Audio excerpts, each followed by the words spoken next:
Kiếp trước, năm đầu tiên khôi phục kỳ thi đại học, tôi tận mắt thấy thằng em dùng giấy báo trúng tuyển cao đẳng của nó đổi lấy thông báo trúng tuyển Đại học Hoa Thanh của tôi.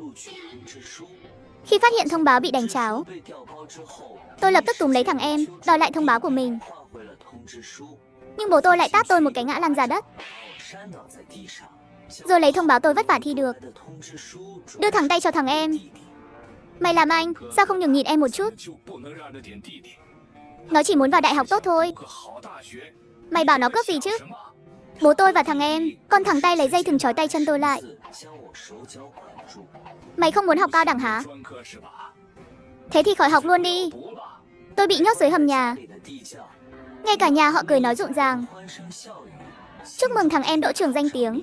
Còn tôi thì bị mẹ mai mối với lý cổ phụ trong làng hơn tôi 10 tuổi. Thành vợ thành chồng, không chịu nổi nhục, tôi nhảy xuống giếng kết thúc đời mình. Sống lại, tôi trở về ngày nhận thông báo trúng tuyển. Anh ơi, người đưa thư vừa mang thông báo của hai anh em mình đến. Của anh đây. Thằng em cười khẩy đưa tôi một tờ giấy.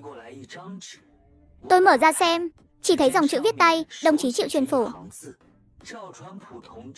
Được phê duyệt nhập học chuyên ngành sư phạm trường tôi. Đền báo danh trước ngày 1 tháng 5 năm 1978. Đây tên là một trường cao đẳng sư phạm vô danh. Bố mẹ nghe tiếng động, lập tức chạy ra xem. Thật sự đỗ rồi cơ à? Nói trước nhé, nhà mình nghèo, không nuôi nổi hai đứa học đại học.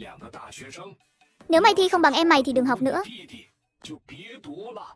Rồi họ sốt sắng quay sang hỏi thằng em. Truyền Tiến, mày đỗ trường nào? Thằng em tự hào giơ tờ giấy trong tay lên. Dấu đỏ của Đại học Hoa Thanh nổi bật ở phần ký tên. Nó phấn khích tuyên bố to. Con đỗ Đại học Hoa Thanh ngon nhất nước rồi. Con chắc chắn là người giỏi nhất xã mình. Không, là nhất trấn luôn. Xứng danh trạng nguyên luôn chứ. Ôi trời, nhà họ Triệu mình có trạng nguyên rồi. Bố mẹ tôi lập tức vỗ tay tán thưởng. Mẹ tôi huých cùi trỏ vào bố tôi.